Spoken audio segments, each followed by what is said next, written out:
ప్రపంచంలో పిల్లలకి లోకుగా దొరికేది ఎవరైనా ఉన్నారంటే తల్లిదండ్రులు. వీడు బాగా తినేసి అలా అమ్మని అంటాడు, నోరు మీ అంటాడు. ఎవరిని? ఈ నోరు మీ అని అంటాడని ఇంత ఎలా పెంచిందో చెప్పండి.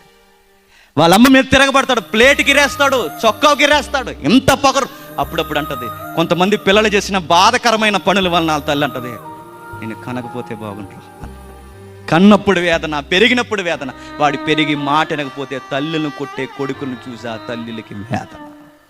ఏ చెప్పండి, కొడుకులు తన్నుతున్నారు, గుద్దుతున్నారు, ఎక్కువ మాట్లాడితే వృద్ధాశ్రమానికి కూడా జాయిన్ చేసేస్తున్నారు. అక్కడ వరకు ఎందుకండి, మేము వృద్ధాశ్రమానికి ఏం జాయిన్ చేయమనకండి. పెళ్ళైన కోడలు, పెళ్ళైన కొడుకు, వీళ్ళిద్దరూ కలిసి వృద్ధులైన వారికి లంకంతో కొంపగట్టుకుని అమ్మకి నాన్నకి మంచం ఎక్కడేస్తారు చెప్పండి? ఆ యాప్ సెట్ కింద వేస్తారు. లంకంతా ఇల్లులు కట్టుకుని బిడ్డలు ఎదిగిపోయిన తర్వాత ఈ తల్లిదండ్రులకి మంచాలు ఎక్కడేస్తారు? బాత్రూములు పక్కన, సన్న సైడ్లు కింద, వెనకాల, పక్కన ఏదో చిన్న డేరా కప్పి. నేను అడుగుతున్నాను, ఇలా చేస్తారనే కన్నారా? ఇవన్నీ ఈ కుటుంబంలోకి ఎందుకు వచ్చాయి? బైబిల్ చెప్పింది, దేవుడనే ఒక వ్యక్తిత్వం మన జీవితాల్లో లేకపోతే కన్నప్పుడు వేదన, పెరిగినప్పుడు వేదన, వారికి మనకి మిగిలేది వేదన.